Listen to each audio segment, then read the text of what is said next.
selalu sibuk untukmu, untukmu.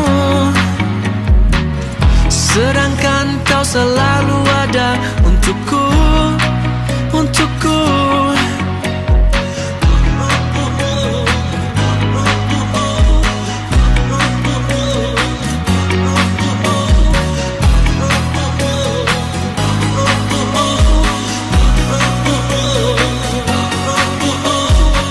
Sebelum matahari tenggelam, bukan mencoba selalu di sampingmu, mengganti semua waktu kita yang hilang.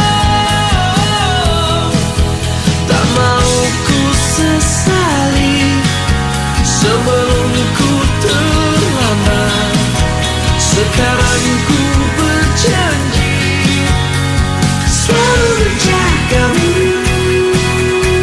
selalu menjagamu, selalu menjagamu,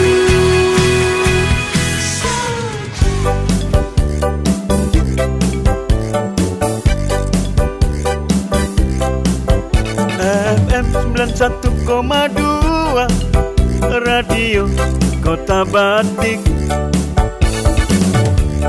News interaktif solutif. FM 91,2 Radio Kota Batik. News interaktif solutif.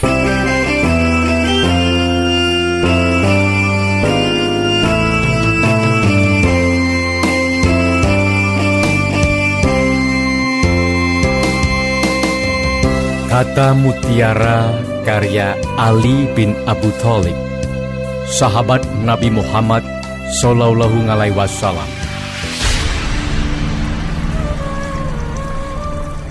Perhatikanlah apa yang diucapkan seseorang, dan jangan perhatikan siapa yang mengucapkannya.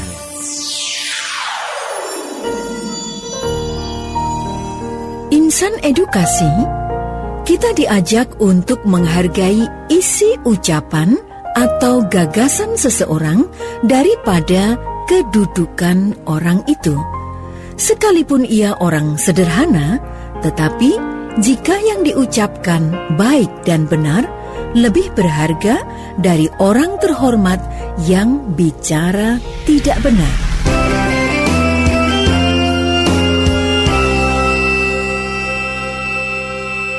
Saya Afif dari Pekalongan, Jawa Tengah. Saya dengar radio. Saya Nita dari Indramayu. Radio is the best pokoknya. Halo hai, saya Bagas Arianto dari Kabupaten Tebo, Provinsi Jambi. Pasti dengar radio. Saya Agung dari Surabaya, saya dengar radio. Saya Dina Aulia dari Pemalang, saya dengar radio. Seantero Indonesia masih dengar radio. Ayo dengar radio kapan saja di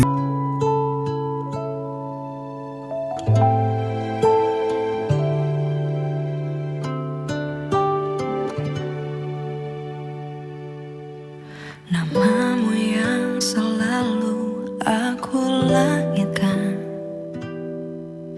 agar kita bisa selalu bersama. Semesta yang kan menjadi saksinya. Aku mau kamu hingga akhir masa. Meski kita belum bisa tuk bersama, biar doa ini yang sampaikan rinduku. Langit pun tahu isi hatiku. Hanya kamu, hanya kamu. Seribu pelukan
Ku persembahkan bunga abadi yang ku petik untuknya dalam perjalanan menuju ke abadi yang hidup.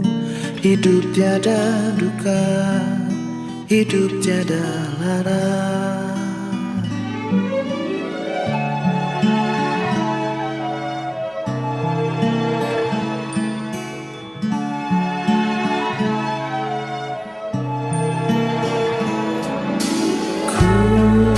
Telah menyadari dirinya lah yang pantas miliki bunga abadi yang telah ku simpan setelah sekian lama terpendam jauh dalam diriku, di dalam hidupku.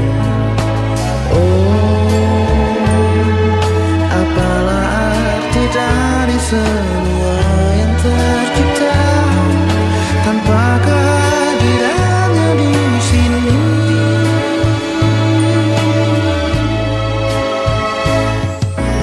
Oh, ku menembus ruang dan waktu,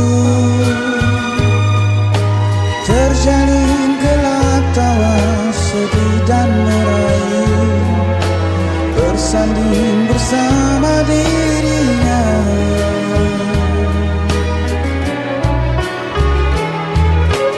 Oh, hanya satu yang kan ku pinta,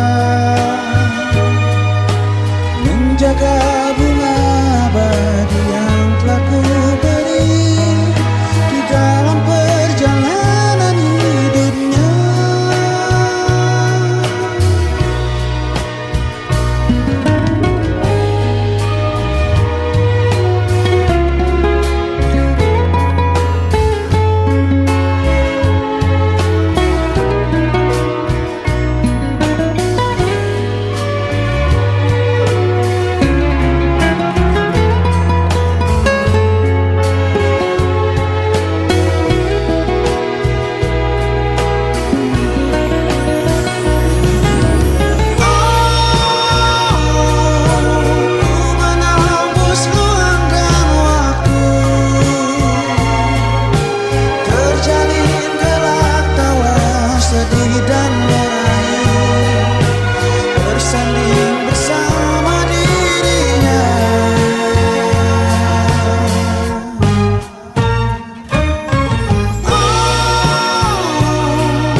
Persembahkan bunga abadi yang ku petik untuknya.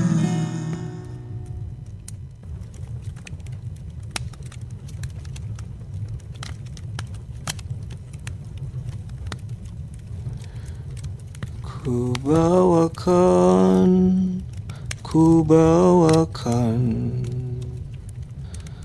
kau nyala api,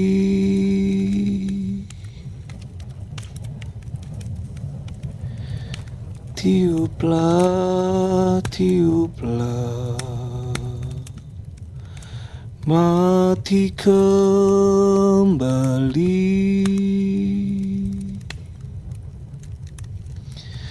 Mari kita rayakan cemburu yang sedang ganas-ganasnya menyerang. Tepat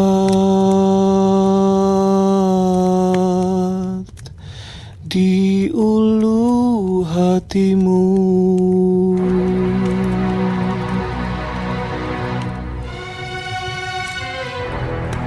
Beri juga beri tepuk tangan yang riuh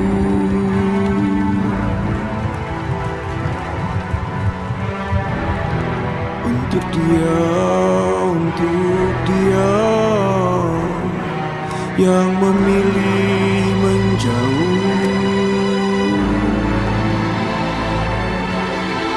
bergegas, berkemas, berlayar dari tangisanmu yang mulai membandang saat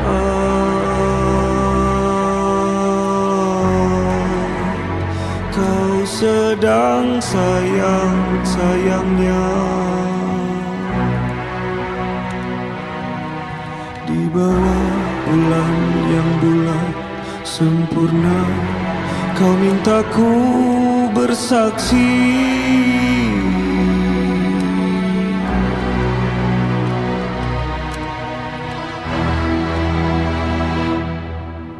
aku ingin jadi jantungmu dan berhenti semauku, agar kau tahu rasanya hampir mati ditikam patah hati. Aku ingin jadi jantungmu dan berhenti semauku, agar kau tahu rasanya hampir mati ditikam patah hati. Aku ingin jadi jantungmu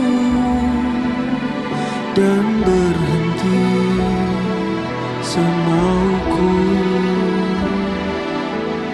agar kau tahu rasanya hampir mati ditikam patah hati. Dengarlah tidak kau suara itu,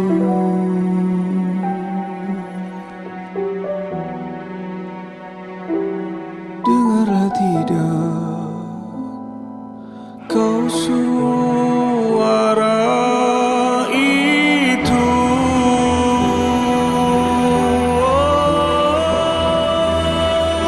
Dengarlah tidak kau suara itu.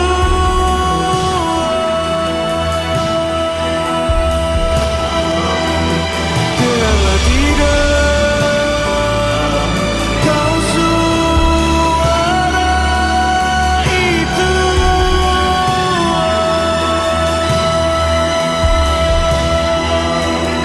Itu suara retaknya nyawaku.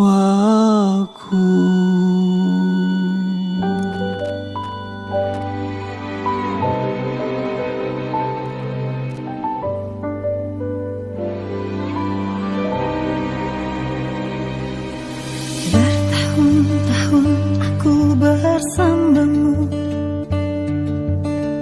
bertahun-tahun ku habiskan waktuku hanya untuk engkau, belahan hatiku, penuntun hidupku. Janganlah dengarkan pintaku ini, jaga hatimu untuk wanita itu, wanita yang tak pernah lelah mengerti. Wanita itu adalah aku.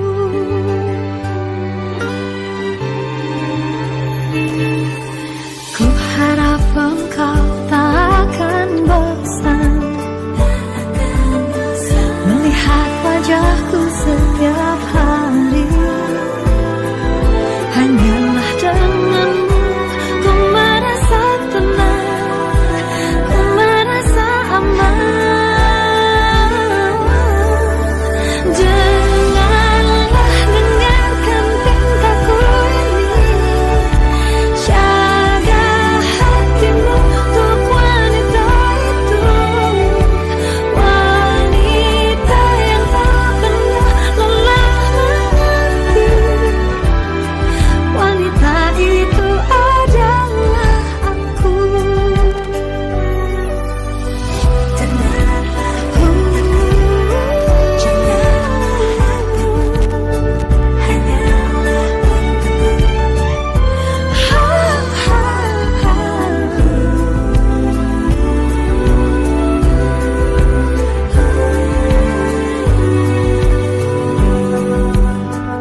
Assalamualaikum warahmatullahi wabarakatuh. Selamat sore, selamat berjumpa kembali bersama saya Ribu Tawadi di perjalanan Halo Kota Batik untuk kesempatan sore kali ini di hari Selasa tanggalnya 10 Februari 2026 ya. Nah, seperti yang sudah kami informasikan bahwa sore kali ini nanti kita akan ada sedikit talk show ngosasi bersama kawan-kawan dari MAN IC Kota Pekalongan. Nah, apa sih yang mau kita bahas? Nah, nantikan terus di sini ya di FM 91,2 Radio Kota Batik News Interaktif Soluti sambil nunggu teman-teman dari MAN IC hadir ya. Supaya lengkap nih karena masih baru satu orang nih. Ya, dan Anda kawan bisa ya bergabung di 08554200912 untuk menyampaikan mungkin informasi terbaru, update informasi yang ya berkenaan dengan lingkungan Anda barangkali, atau juga yang ingin menyampaikan keluh kesah seputar layanan publik di lingkungan Anda juga boleh ya. Silakan Anda bisa layangkan melalui WA di 08554200912. Sandi Sandoro, Malam Biru.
Ya, masih Anda simak FM 91,2 Radio Kota Batik News Interaktif Soluti bersama saya Ribu Tawani di perjalanan Halo Kota Batik. Dan seperti yang sudah saya obrolkan di awal pertemuan kita, ada ngosasi, ngobrol asik sana sini ya bersama kawan-kawan dari MAN IC Pekalongan ya. Ada Mas Ahmad Ali Ryan dan juga ada Aisyah Aulia, siapa ini?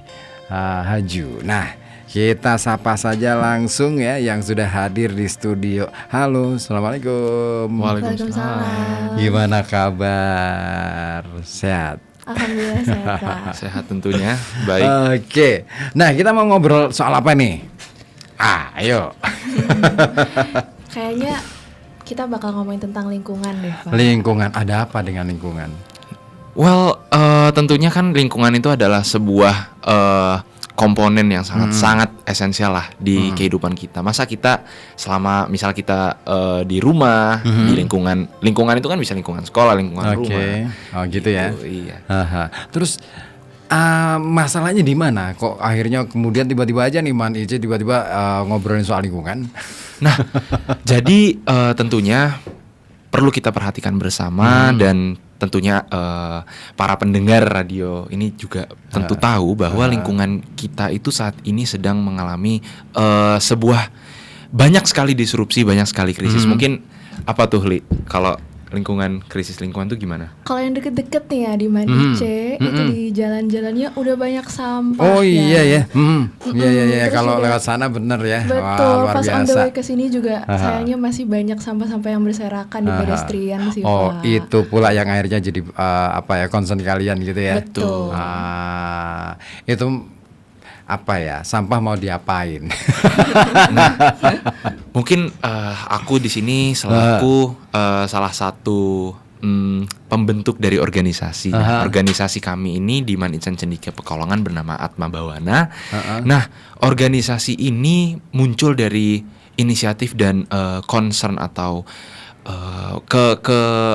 kekhawatiran kita bersama bahwa ada banyak sekali permasalahan-permasalahan di Manicen Cendekia Pekalongan seperti yang tadi dikatakan oleh rekan saya, dan oleh karena itu kita membentuk satu proyek di mana kita itu mengkonversi atau mengubah sampah makanan, limbah sampah makanan di kantin yang dikonsumsi oleh siswa menjadi kompos atau pupuk seperti itu. Oh, gila. Ide keren sih. Berarti itu khusus hanya untuk lingkungan sekolah sendiri ya? Untuk saat ini lingkungan sekolah ya, tapi kalau misal kita pengen objektif ke yang lebih besar, sebenarnya di Pekalongan juga banyak sekali sampah makanan kan betul, Pak. betul. Tapi saat ini kami pengen fokus ke lingkungan sekolah dulu karena memang makanan-makanan yang kami makan itu sampahnya juga banyak sekali karena 3 kali sehari kan Pak. Oh iya, dan minimal itu menumbuhkan rasa memiliki lah ya. Betul gitu sekali. ya. Nah ini menarik. Komunitas Atma Bawana, Iya, benar ya? Betul. Itu dibentuk kapan? Jadi planning dari organisasi kami ini sudah berjalan mungkin sejak semester 1. Semester 1. Ya, semester 1 kalender Sekitar akademik. Agustus kemarin ya? Iya, Agustus kemarin, betul.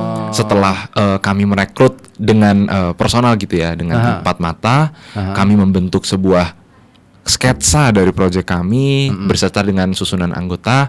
Kami berusaha untuk kemudian mengkonsultasi pada sekolah gimana nih untuk kemudian proyek kami bisa dicanangkan, apa yang perlu kami perhatikan dan bagaimana sekolah bisa membantu. Dan itu emang inisiatif dari teman-teman siswa sendiri. Iya, betul Pak. lahir murni dari inisiatif kami. Gila, gimana ceritanya tuh kok bisa sampai kemudian punya inisiatif, ngumpulnya gimana gitu? Boleh dong diceritain.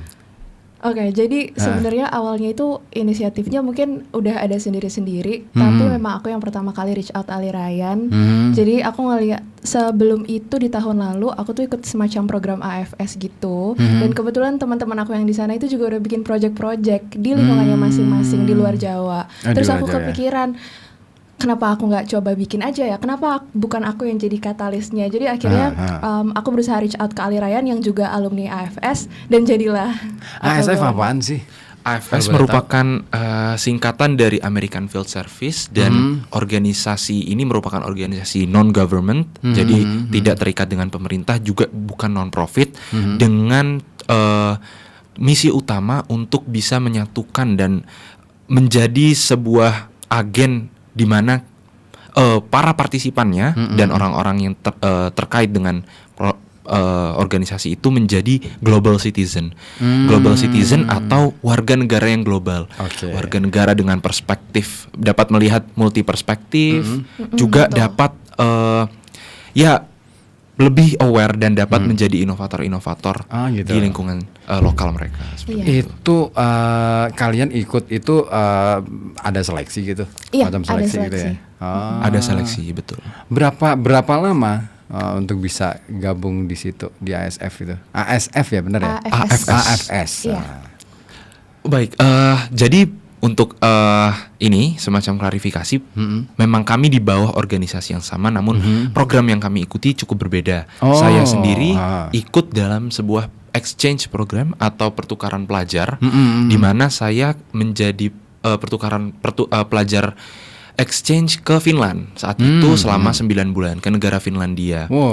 Kalau dari saya sendiri, pengalaman ini menjadi salah satu fondasi yang membentuk kemauan saya untuk kemudian berkontribusi setelah melihat di luar negeri bagaimana majunya, bagaimana sistematisnya, dan bagaimana konsep-konsep dan juga polisi atau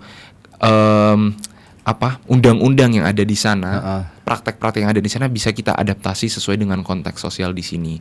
Kalau dari saya, memang inisiatif untuk membentuk ini telah sebenarnya muncul dari kelas 10, Pak. Jadi kelas 10 itu aku sadar bahwa saluran air di Man Insan Cendekia Pekalongan itu terkadang mengeluarkan air yang butek gitu, hitam, butek, dan airnya membuat teman-teman kita tuh jadi enggan untuk mandi, nggak mau mandi gitu. Betul. Sampai segitunya. Ya, mungkin bagi mungkin bagi beberapa teman yang dari kota kemudian baru mengalami ini, wah jadi enggan mandi seperti itu. Sehingga setelah kami kemudian berdiskusi mencari, ternyata ini mungkin salah satunya adalah adanya limbah dari sungai yang kemudian masuk ke dalam inian airnya seperti itu. Iya. Nah, di Finland ya. Kalau Aisyah? Kalau aku itu ikut program AFS Global STEM Innovators. Jadi itu dinaungi oleh BP, kalau Bapak tahu, British Petroleum. Iya, betul. Terus memang nanti tujuan akhirnya sama seperti Ali Ryan, pengen jadi Global Active Citizen, di mana kita saat ini udah nggak mikirin nih, kita rakyat Indonesia, tapi kita juga adalah rakyat global. Betul, ya kan? Jadi masalah lingkungan ini memang ada di Indonesia, memang ada di Pekalongan, tapi nanti tujuan akhirnya adalah untuk menjadi masyarakat global gitu. Ini menarik bahwa kesadaran tentang bagaimana kemudian kita menjadi bagian dari dunia ini sudah mulai digerakkan oleh kalangan anak muda, terutama pelajar. Di kalangan yang nun sewu, yang tua-tua ini kan kadang-kala kan terlalu lokal ya. Tapi justru itu juga yang kami butuhkan sih, Pak. Oh gitu ya? Iya, bagaimana dari masalah-masalah global itu bisa kami lokalisasikan gitu. Dilokalitaskan iya, gitu ya, ada jadi, konteks lokalnya ya. Kami juga butuh seperti itu. Tapi pernah nggak kepikiran bahwa sebenarnya mengatasi masalah-masalah lingkungan itu kita bisa loh belajar dari katakanlah misalkan pengalaman masa lalu. Tentu. Ya kan? Pasti. Ya kan? Dulu itu kan yang namanya sampah nggak seperti sekarang. Betul. Ya kan? Betul. Katakanlah misalkan ada satu cerita menarik ketika saya datang ke Bali. Bali itu bisa sebersih sekarang sekalipun memang masih ada sisa masalah ya. Di sana itu karena dimulai dari kapan? Dari mulai ada pemakaian plastik. Iya, betul. Itu selalu saya dapat cerita itu di situ ketika saya mampir ke Besakih itu ya. Ada cerita bahwa kenapa di sini tuh dilarang pakai plastik loh. Gini loh, awal-awal sih ya plastik itu memang dulu memang digunakan untuk keperluan lebih praktis dan sebenarnya kan itu dipakai ulang. Plastik itu kan itu. Betul. Tapi kan problemnya nggak sampai di situ.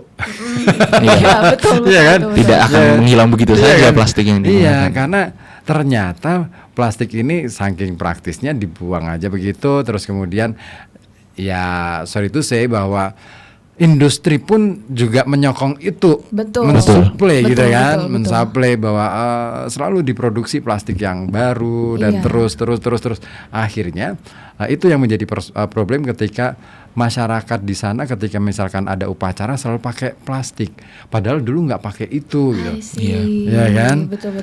Nah akhirnya dibalikin lagi, oke deh kita kembali ke tradisi masa lampau. Betul. Bagus juga sih akhirnya sampah-sampah yang katakanlah misalkan itu kan berarti kan sampah-sampah organik ya, lebih organik. Nah itu kan bisa direpro Iya, betul. Menjadi pupuk lah, menjadi mungkin hal-hal lain yang masih bisa dimanfaatkan.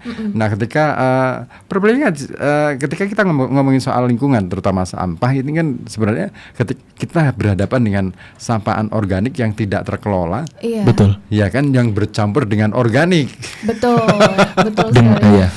Iya kan. Nah, itu kayaknya menjadi problem masyarakat dunia deh sekarang. Iya. Tentu memang.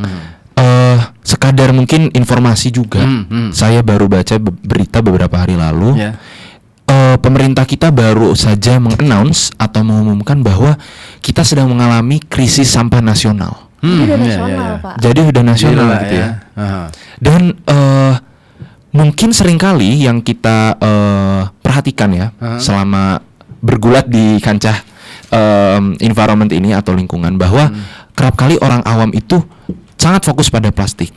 Betul. Salah satu memang bentuk sampah yang sulit untuk kita recycle atau menjadi bagian yang merusak adalah memang plastik, sampah plastik. Namun perlu diketahui juga bahwa sebenarnya sampah organik itu tidak kalah berperannya dalam pencemaran, bahwa sampah organik itu di Indonesia tahun kemarin itu membentuk 41,27% dari seluruh sampah yang ada. Iya, betul. Justru jadi malah mayoritasnya itu sampah organik, dan sayangnya kita tuh nggak tahu gimana cara ngelolanya itu ya. ya. Iya, betul. Apa idemu, Aisyah, kalau itu? Nah, kebetulan ini di sebelahku nih Ali Ryan Iya. itu adalah project manager dari Kompromi. Kompromi ini kayak akronim dari Composting Project Mizan. Apa tuh Composting Project Mizan, Ali Ryan? Jadi mungkin teman-teman semua di sini yang hobi berkebun tentunya sudah sangat akrab lah dengan panggilan atau dengan nama composting. Composting. Jadi kalau composting konvensional atau yang biasanya awam adalah kita mendekomposisi makanan-makanan seperti buah-buahan atau sayur-sayuran dicampurkan dengan komponen-komponen sampah seperti dedaunan atau ranting-ranting. Jadi ada campuran antara green waste atau yang seperti buah-buahan dan sayuran sama yang brown atau yang seperti ranting dan dedaunan tersebut. Nah, composting ini biasa dilakukan karena mudah, merupakan praktek yang populer, dan nanti hasil kompos itu tidak hanya bisa jadi pupuk tapi juga bisa menjadi pakan seperti itu. Nah, namun sebenarnya teman-teman, composting ini punya beberapa kekurangan juga. Composting konvensional ini. Jadi composting konvensional ini ternyata tidak bisa kita tidak bisa memasukkan daging atau tulang atau susu atau produk turunan produk turunan susu dan telur itu hewani tidak bisa. Iya.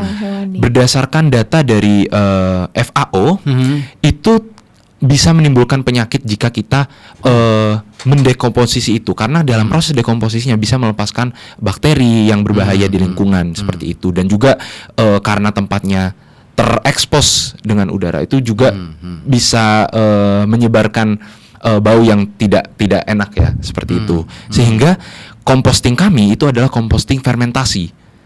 Namanya bokashi composting. Jadi bokashi composting ini kita menggunakan anaerobik atau tidak terpapar sama sekali dengan oksigen, tertutup, untuk kemudian difermentasi agar dapat mengakomodir limbah-limbah makanan yang lebih luas seperti itu, lebih luas spektrumnya. Seperti itu. Dan kata mizan di ini adalah apa? Kenapa kami menggunakan kata mizan?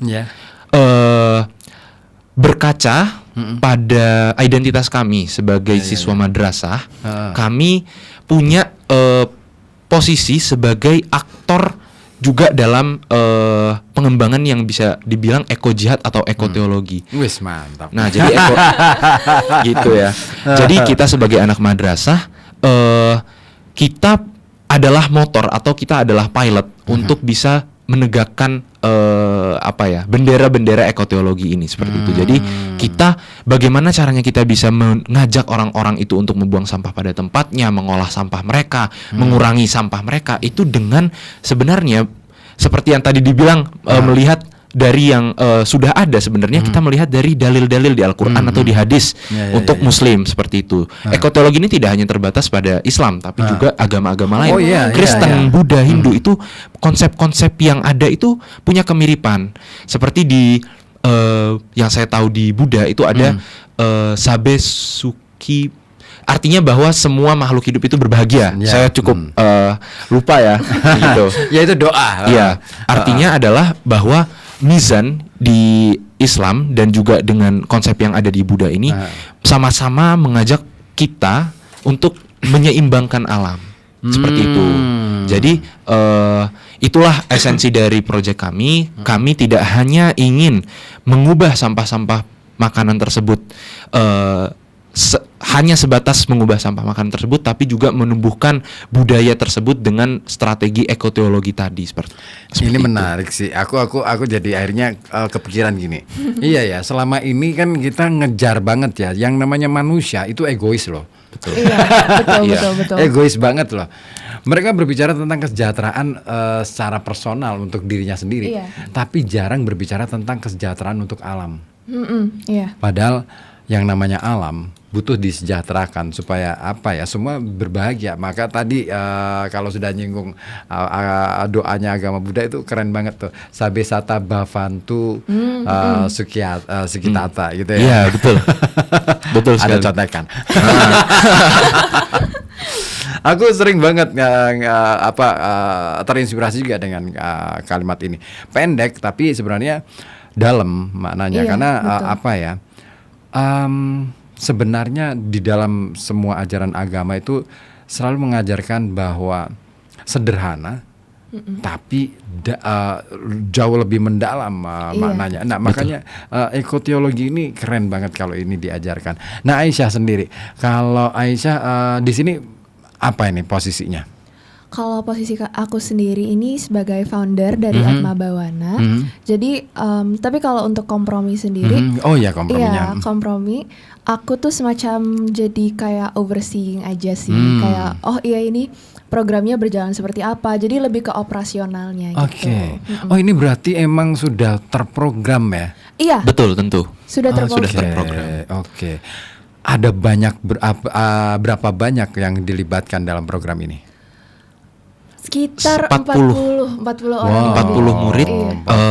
Untuk proyek kami melibatkan hampir 45 orang sebagai bagian dari proyek ini. Ada yang membantu untuk desain, ada yang membantu untuk menjadi humas hubungan masyarakat, ada yang membantu langsung di lapangan, dan ada juga yang menyediakan fasilitas. Artinya kami ada pembagian divisi, dan untuk juga memastikan bahwa proyek ini diakui, kemudian dapat ditingkatkan kualitasnya. Kita juga bekerja sama dengan community di eksternal Man Insan Cendekia Pekalongan, seperti komunitas Sapuli di Pekalongan dan juga DLH atau Dinas Lingkungan Hidup seperti itu. Kapan-kapan aku pertemukan dengan komunitas lain yang juga concern untuk urusan sebuah kehormatan tentu. Boleh ya? Boleh banget. Karena memang kebetulan saya punya teman-teman yang juga concern di bidang masalah lingkungan juga. Dan beberapa waktu lalu bikin reboisasi di daerah atas. Di daerah Petung Kriono yang kemarin kena longsor itu kan. Iya, betul. Bibitnya, pupuknya bibitnya kalau bibit kita datangkan, tapi kalau pupuknya diproduksi sendiri. Keren sekali. Gitu. Keren. Makanya mungkin suatu ketika bisa ketemu nih. Iya. Boleh banget, keren banget. Makanya aku nanti minta kontak ya.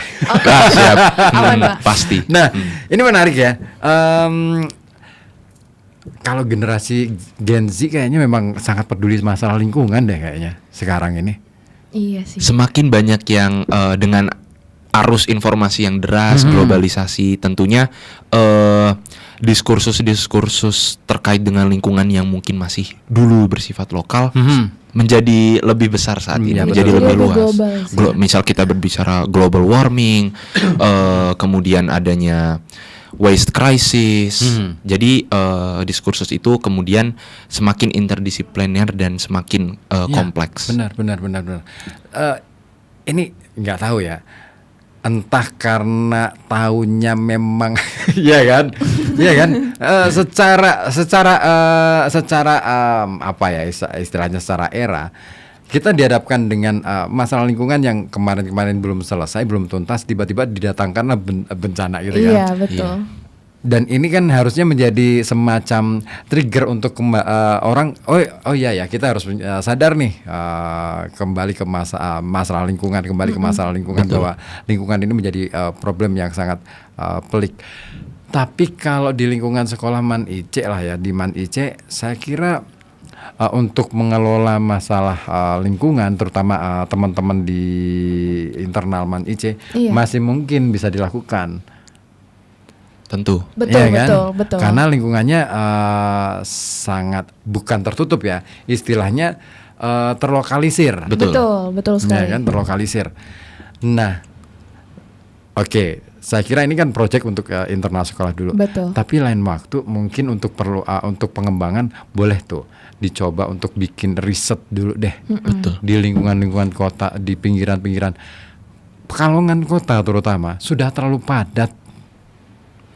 Iya betul sekali. Iya kan, hampir nggak ada tempat untuk bernapas loh. Iya.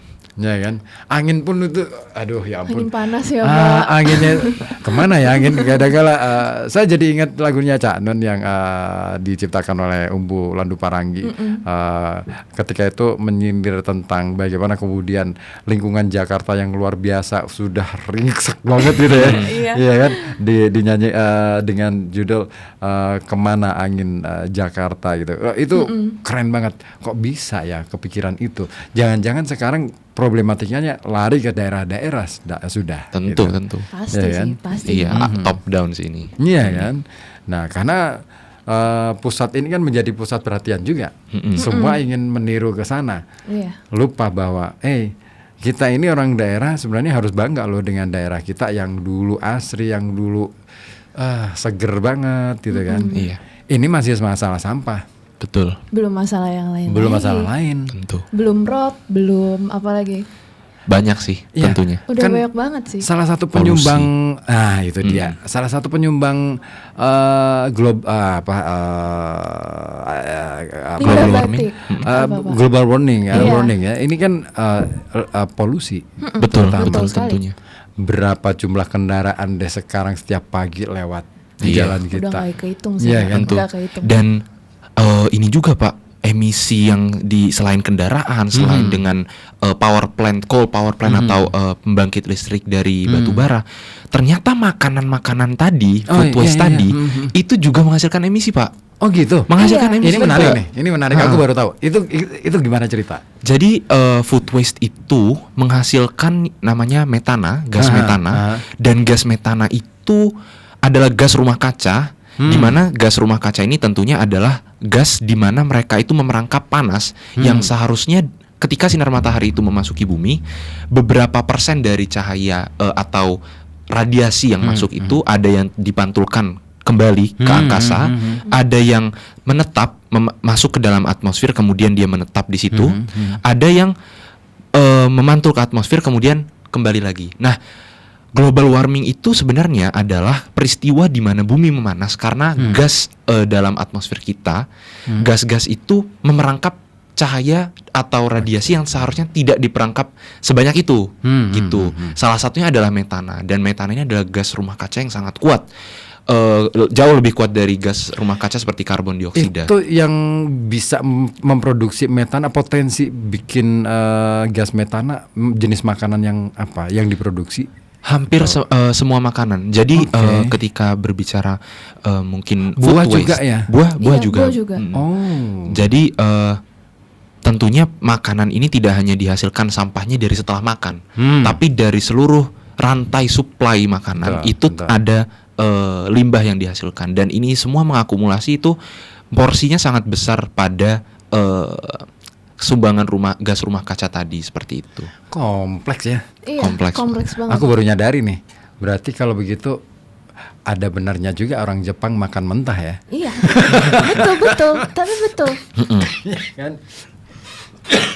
Karena proses masak itu kan lebih banyak gas yang dihasilkan. Betul sekali. Terutama kalau misalkan digoreng misalnya. Iya. Betul. Digoreng. Iya kan. Iya.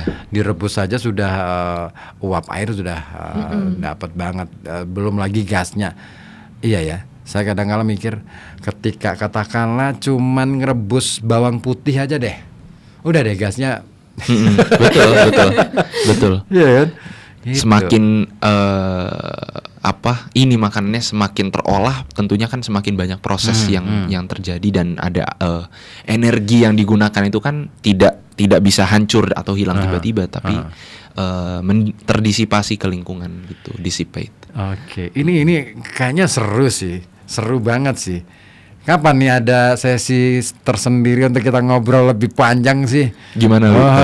Aduh, boleh sih. Iya, ya. tentu. Nanti katakanlah misalkan di lain kesempatan deh, aku mau kontak Pak Panca deh nanti. Siapa sih? Betul. Yang ngelola ini, yang ngordinir kalau dari sisi guru ada ya nggak yang terlibat? Jadi gini Pak, sebenarnya memang organisasi Atma Bawana itu walaupun didirikannya di sekolah kami itu sebenarnya bertujuan untuk membuat organisasi ini jadi global. Jadi mungkin di 1 tahun pertama nih, misalkan anak-anaknya internal aja, anak-anak Man IC. Tapi nanti mungkin di tahun berikutnya kami berencana untuk memperluas ini ke anak-anak SMA atau SMP di Pekalongan. Betul banget. Betul, iya gitu Pak. Gandeng komunitas lebih banyak. Pasti. Itu penting banget. Iya. Nanti gini, kalau misalkan proyek kalian katakanlah misalkan sudah bisa menghasilkan, boleh tuh istilahnya didiseminasi gitu kan, didiseminasi ke kelompok-kelompok kecil. Paling mungkin untuk digerakkan itu emang komunitas sih. Iya, betul. Komunitas terutama anak-anak muda ya, karena saya jadi ingat bukunya Justin Gardner yang Dunia Ana itu loh. Oh, tahu. Ana's World itu ya. Iya. Itu kan gambaran dunia di kemudian hari yang kemudian dunia menjadi sepi, dunia menjadi gersang, dunia menjadi tidak ada apa-apa kecuali semuanya hanya bisa ditonton lewat hologram, lewat distopia. Iya kan? Distopia. Itu ngeri banget ya. Aku mikir, ya ampun, seorang anak yang masih ya umurnya remaja, tiba-tiba hanya bisa menonton, oh ini gajah itu yang kayak gini, oh ini harimau itu yang kayak ini, tapi wujud nyatanya nggak pernah dia nampak. Bahkan bunga aja deh sekarang. Berapa banyak bunga yang kita kenal? Nah itu ya. Betul. Tapi orang-orang juga semakin lama semakin nggak tertarik sama lingkungan kayak bunga-bunga. Fauna dan flora. Iya kan. Aku baru aja kemarin lihat postingan dari BRIN, dari Badan Riset dan Inovasi, bahwa kita menemukan ada 51-52 fauna dan flora baru di Indonesia selama tahun ini. Dan tentunya ini adalah berita yang baik ya, berita bagus tentunya, bahwa begitu kayanya biodiversitas kita di Indonesia, dan ya salah satunya nanti efeknya ketika lingkungan kita tidak bisa dijaga adalah kehilangan biodiversitas itu di Indonesia, tentunya kehilangan dan kehilangan satu spesies atau adanya perubahan populasi pada spesies satu saja itu akan menjadi domino efek, bahwa rantai makanan akan terdisrupsi dan ujung-ujungnya kita juga yang kena. Seperti itu. Benar. Aku sepakat. Karena kemarin beberapa waktu lalu ada pendengar kita yang menanyakan, Mas, nyari obat ginjal yang herbal apa ya? Iya. Cukup random ya Pak. Itu kan kaget juga kan aku. Aduh, herbal. Wah, herbal. Apa ya? Terus kemudian aku nyari, oh iya ini ada nih kumis kucing dan lain sebagainya gitu kan. Terus dia nanya lagi WA. Itu nyarinya di mana? Sudah nggak ada yang nemu kan? Iya, betul. Tanaman kumis kucing itu hampir bisa dikatakan nyaris punah sekarang. Baru tahu. Iya kan? Dan itu padahal bagus untuk ginjal. Memang baru tahu juga sih ini. Iya kan? Baru tahu juga. Ya, itu bunganya, daunnya itu bisa dimanfaatkan. Terus ini pohon asam. Sudah mulai jarang pohon asam Jawa. Iya. Padahal itu bagus juga untuk sebagai istilahnya untuk mencegah longsoran tanah. Iya.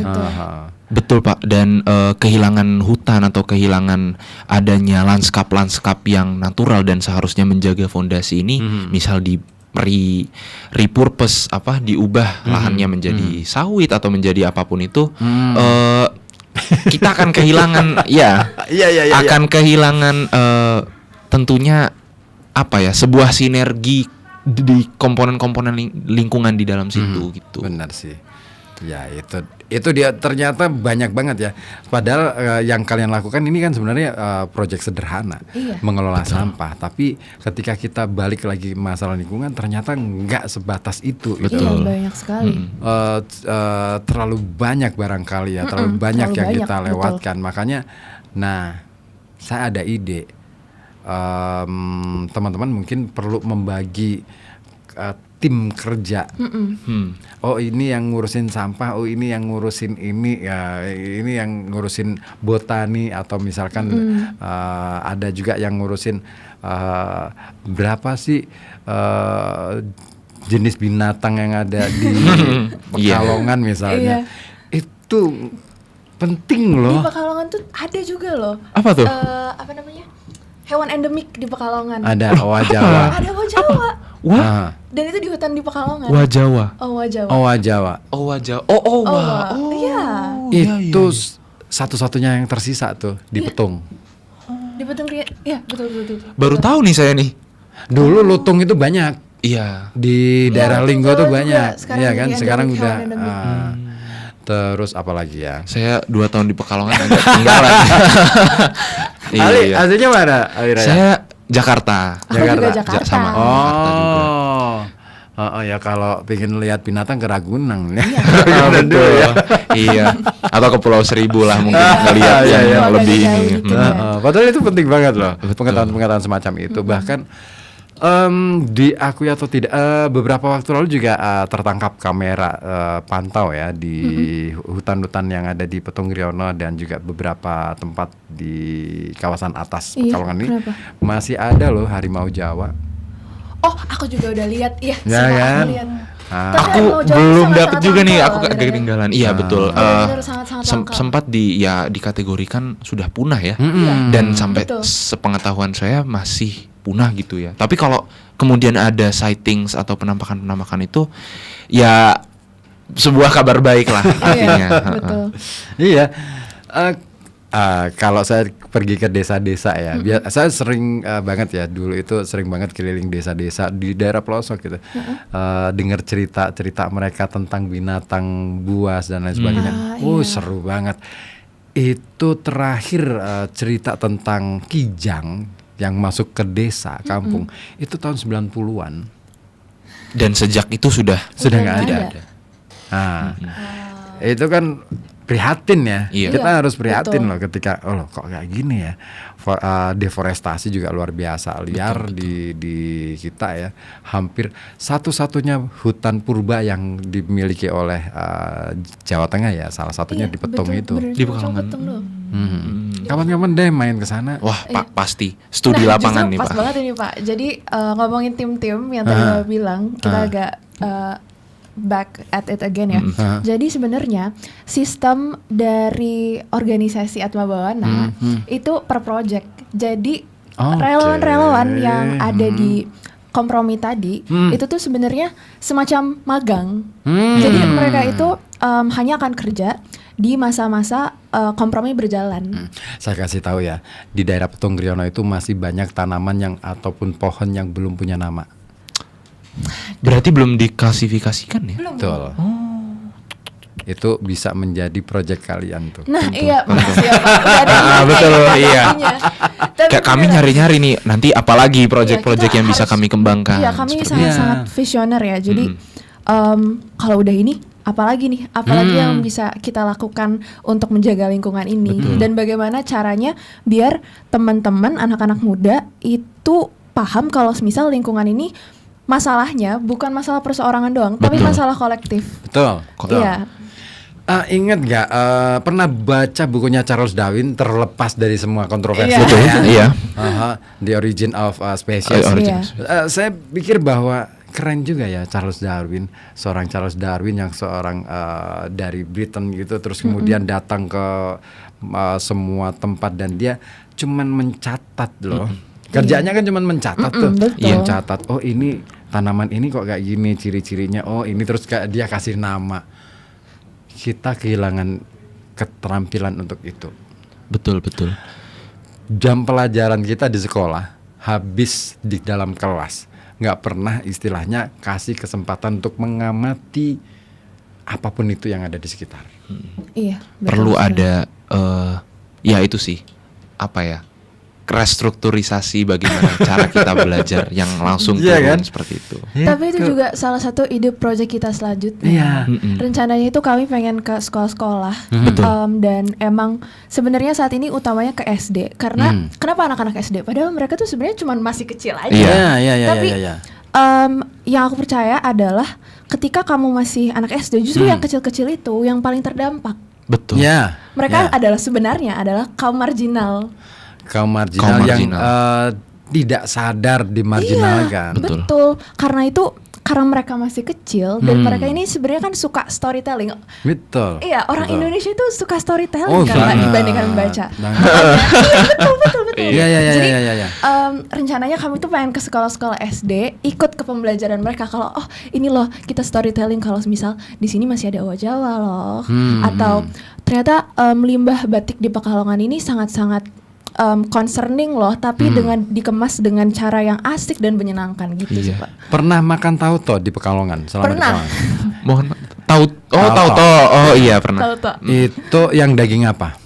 Daging sapi. Betul. Padahal dulunya pakai daging kerbau. Tapi kerbaunya sudah nyaris punah kan? Rupanya kita nggak sadar ya bahwa ada perubahan-perubahan juga yang kita ternyata tidak sadar rasakan dengan adanya ini perubahan lingkungan itu. Itu. Iya, dulu itu pakai kerbau. Oh iya, pakai kerbau ya, Pak. Tapi enakan mana? Enakan kerbau sih. Oh iya. Kalau aku milih kerbau karena lebih kenyal ya dagingnya. Oh, I see. Aduh, gimana ya? Kayak kebalik ya sama rendang. Setahu saya rendang dulu sapi, sekarang banyak yang kerbau tapi. Emang iya? Kayaknya seperti apa itu. Iya? Aku baru saya tahu pernah nih dengar malah. sih, tapi nggak tahu juga soalnya bukan orang Padang.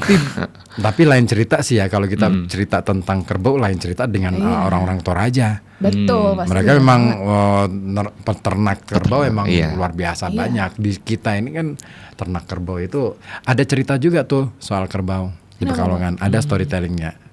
Dongeng nih Pak, berarti. Dongeng, wah. Tapi di situ itu ngomongin soal apa sih sebenarnya? Ngomongin soal bagaimana menjaga ekosistem kerbau itu sendiri supaya bisa bertahan, supaya bisa istilahnya jumlah tidak punah. Oh iya, betul. Iya. Konservasi berarti. Konservasi itu. Iya betul. Keren tuh. Keren sih Pak, berbicara dari tadi Darwin dan anak-anak. Yang pengen saya mungkin ucapkan dan beritahukan lah ya, itu bahwa memang anak-anak itu kan mereka sedang dalam proses ketika masih umur di bawah 7 tahun, itu otak mereka itu masih sangat encer kan. Mereka dapat dengan mudah mempelajari sesuatu yang baru dan mengadopsi hal itu jauh lebih mudah karena daya kreativitas mereka jauh lebih tajam dibanding kita, Pak, yang otaknya sudah terfix gitu Pak. Dibanding mereka otaknya masih encer, masih dalam pembentukan. Kenapa itu kita disebut juga 7 tahun itu golden age, artinya prima di mana otak kita tuh bisa menerima dan ini hal-hal baru. Termasuk juga edukasi lingkungan ini semakin kita berikan di awal akan semakin kuat nanti budaya untuk pedulinya kolektifnya akan semakin lebih kuat. Anggaplah kalau cuma satu kelas itu mungkin ada 20-30an anak. Dan kalau misal ternyata bisa jadi satu sekolah, bisa jadi satu kota, akan seberapa menyenangkan itu lingkungan. Betul. Dan tidak bisa kita sepelekan lah ya bahwa cuma satu kelas tentunya kan. Dan daripada nonton TikTok, nonton Instagram anak-anak sekarang itu kan, mending dengarkan storytelling yang bermanfaat. Itu dia. Sebenarnya kalau kita bicara, kita materinya jadi kemana-mana ya. Gak apa-apa lah. Iya. Masih di lingkungan. Masih di lingkungan. Memang luas sekali. Karena memang iya benar, lingkungan itu luas banget. Dan sebenarnya di balik cerita-cerita itu sebenarnya banyak pesan-pesan moral dan pesan-pesan menyoal lingkungan. Contoh kata misalkan mungkin Ali Ryan ataupun Aisyah belum pernah dengar cerita asal-usul Pekalongan, pernah dengar? yang bertapa kalong itu? Kayaknya pernah, cuma udah lupa sih, Pak. Nah, apa tuh? Belum tuh. Lain waktu deh, nanti aku aja deh. Menarik. Itu banyak banget pesan-pesan moral berkenaan dengan ekologi. Salah satunya yang pernah saya tulis juga di Kompasiana, saya mencoba untuk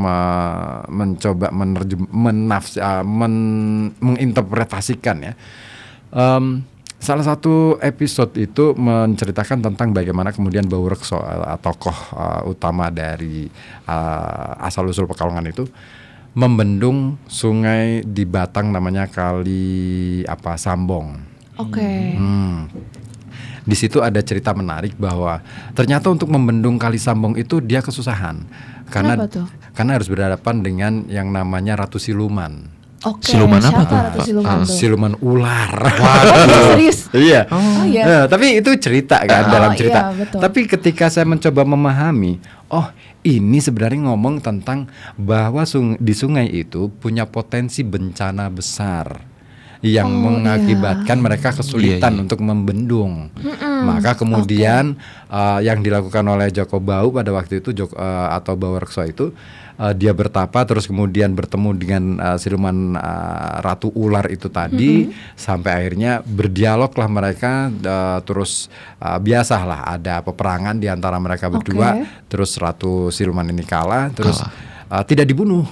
Ya kan, tidak dibunuh.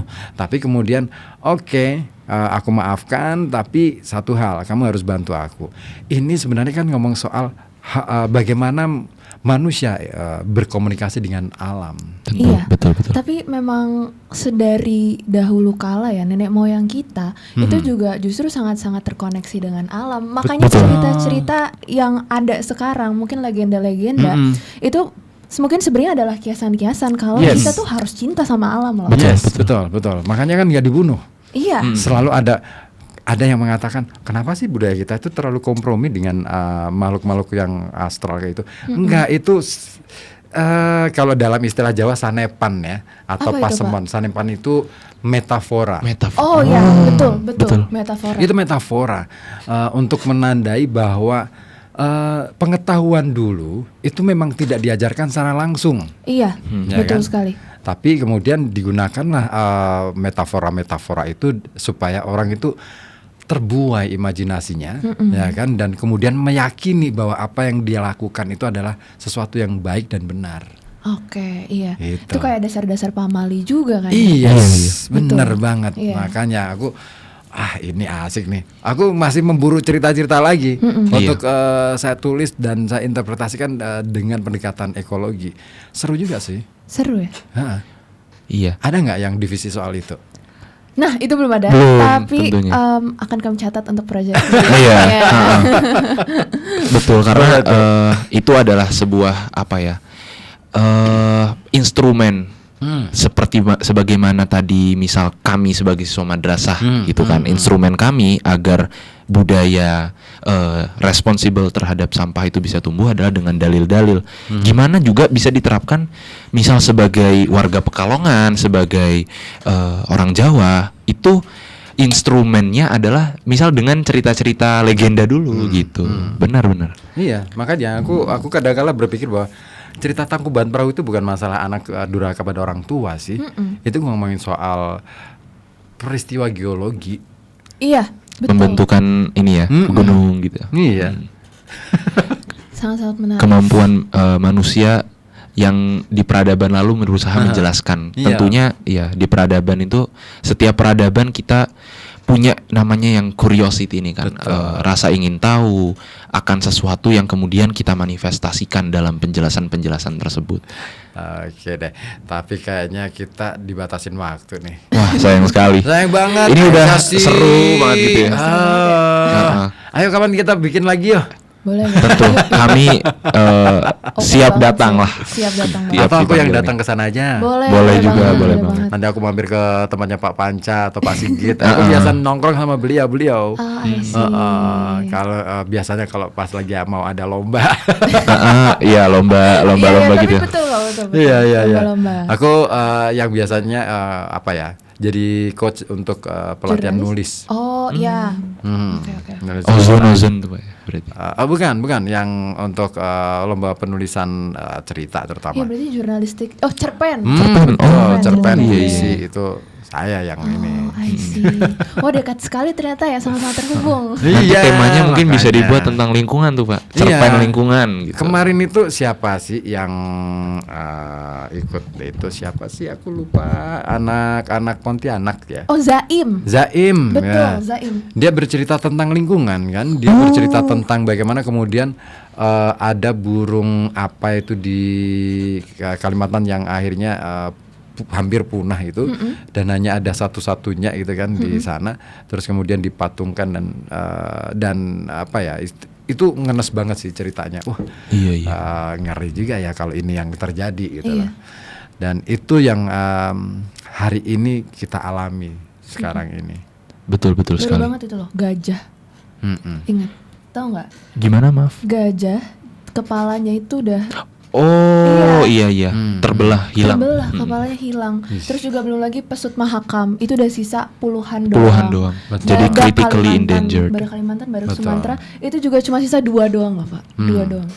Iya ya. Jadi kayak sangat-sangat menakutkan kalau itu ya terjadi, tapi sayangnya memang realitas kita saat ini, it's happening, itu terjadi kan. Betul. Jadi bagaimana caranya biar kita bisa prevent itu gitu. Dan yang tentunya bisa kita pelajari dan kita renungkan dari peristiwa masa lalu, baik itu bagaimana dulu masyarakat itu begitu menyatu dengan alam, kemudian dongeng-dongeng tadi adalah bisa mungkin dari berbagai macam fenomena-fenomena sekarang. Wah ternyata masyarakat sekarang itu cenderung egois atau cenderung tidak care terhadap lingkungan. Yang dipikirkan mungkin hal-hal lain, misal gaji, kerjaan gitu ya. Tentunya perlu ya. Tapi gitu. Gimana materialis banget ya. Problemnya memang itu juga sih. Iya. Tapi tentu kita sebagai manusia tidak bisa hanya terfulfill gitu dari situ kan. Itu dia. Makanya perlu kita mencoba mempelajari gaya hidup stoik kali ya. Wah, betul. Sebenarnya bukan stoik sih Pak menurut saya. Justru malah harusnya kita mulai melihat, menelisik ke belakang nenek moyang kita tuh hidupnya seperti apa. Lebih dari stoik loh. Iya. Iya. Mereka hidup makan dari apa yang mereka tanam. Betul. Ya kan? Secukupnya mereka ambil, lebihnya bagi ke tetangga. Betul. Atau ke ternak. Atau ke ternak atau yang lainnya. Kalaupun misalkan masih memungkinkan untuk ke pasar, bukan untuk cari uang, bukan untuk cari keuntungan, tetapi itu adalah bagian dari apa ya, istilahnya berkah lah. Iya. Wah itu. Betul. Cara berpikir manusia zaman dulu keren. Iya. Keren. Betul. Dan mungkin salah satu dilema yang kita hadapi di masa sekarang itu adalah ya tadi antara kapitalisme. Yes. Ya, kapitalisme. Saya tidak bukan bilang komunis yang terbaik atau ini, tapi perlu disadari bahwa dilema antara kapitalisme di mana kita berusaha sebanyak-banyaknya untuk mendapatkan keuntungan paling tinggi dengan mengeksploitasi. Namun ya itu, kita juga di satu sisi kita harus sadar bahwa harus ada keseimbangan yang kita restore seperti itu. Jadi ya jawabannya adalah yang sering kita dengar adalah ekososialisme atau sebuah konsep di mana adanya keseimbangan di antara kapitalisme, perekonomian dengan juga ide-ide yang mungkin pernah Karl Marx cetuskan seperti itu. Kalau di dalam tradisi kita itu ada namanya patembayan. Apa itu Pak patembayan? Ya semacam paguyuban ya. Kalau paguyuban kan yang penting kumpul tuh. Iya. Dia tidak berpikir tentang untung rugi di situ karena memang tidak ada transaksi. Tapi kalau patembayan, apa yang bisa kamu hadirkan di situ untuk dibagi? I see. Betul. Itu ada tuh konsep-konsep itu. Keren. Artinya sangat ini ya, banyak wawasan yang bisa kita ambil juga berarti. Betul. Kayaknya kita butuh pertemuan yang kedua nih. Tentu. Aku nanti ke Man Ici aja deh. Wah siap. Kami boleh. sangat ini menyambut ya. Mengharapkan. Oke. Ali Ryan dan juga Aisyah, thank you ya sudah mau meluangkan waktu hadir di studio. Terima kasih kembali, banget. Pak. Iya. Sorry banget kalau misalkan waktunya sangat terbatas banget. Wah, enggak. Ya, yang penting apa yang sudah kalian lakukan dan kerjakan itu bisa terdiseminasi ya, orang jadi tahu. Dan siapa tahu ini menjadi trigger untuk semua masyarakat Pekalongan khususnya untuk bisa ikutan gabung dalam proyek gabung itu. ya, ini bentar lagi kita juga open rekrutmen nih. Betul. Teman-teman anak-anak SMA, SMP Kota Pekalongan. Anakku deh. We will be so happy to have you guys, dan please follow IG kita Atma Bawana, kecil semua, tidak ada spasi, Atma Bawana, dan kita nanti juga akan ada website nih. Oke. Website-nya juga. Sudah pernah kontak ke teman-teman forum anak? Belum, tapi Ajak memang tuh. sempat kepikiran sih aku. Anakku di sana. Oh, I see. Nanti bisa tuh. Wah, siap. Ini seru sih, ini udah seru sih. Nanti teman-teman yang mau join langsung aja nimbrung ya. Iya. Dia juga ini aktif untuk apa ya istilahnya. Dia mulai menyadari bahwa ternyata berorganisasi itu asik. Dulu dia nggak kepikiran untuk itu. Dari SMP, SMA kelas 2 baru. Ternyata asik ya. Ya udah, kamu ini aja. Pokoknya jalanin aja. Soal nanti mau kemana urusan nanti deh. Yang penting kamu ketemu dengan teman-teman dulu. Iya. Terus lakukan sesuatu, biarpun itu kecil. Iya. Mungkin seringkali kita juga menghadapi pertanyaan terkait organisasi tuh, kok kelas 12 nggak fokus ini sih SNBT apa untuk masuk apa tes masuk kuliah, kok nggak fokus malah organisasi ya. Tapi ya memang passion kami ya organisasi juga. Betul. Kebetulan objektif kami itu start small, mau sekecil apapun kita coba. Yang penting kita coba dulu. Jadi nggak cuma wacana, tapi benar-benar real action. Iya, kalau aku mungkin harus menjadi bapak yang bijak ya untuk anak-anak. Jadi nggak masalah kamu ketinggalan. Yang penting kamu hidup. Ya, itu yang sering kali mungkin orang-orang lupakan. Dan yang pasti sih perlu kita mungkin ini sebagai saran lah, jangan gitu. Leave a legacy. Jadi tinggalkan legasi teman-teman.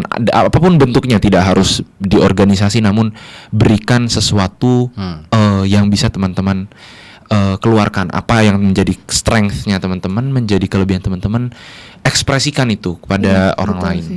Untuk menjadi manfaat maksudnya. Dan itu bisa dalam bentuk media apapun. Mungkin anak bapak berorganisasi ya, kami juga mungkin berorganisasi, tapi tulisan, seni, kayak patung atau apapun, semuanya itu bisa jadi media. Iya, betul sekali. Ya, oke deh. Ini kayaknya kalau diterusin bisa sampai subuh nih. Jangan. Iya. Oke deh, kita cukupkan sampai di sini dulu. Dan terima kasih yang setia bersama kami di FM 91,2 Radio Kota Batik, News Interaktif Solutif. Akhirnya ngosasi harus saya akhiri sampai di sini. Terima kasih dan wassalamualaikum warahmatullahi wabarakatuh. Waalaikumsalam.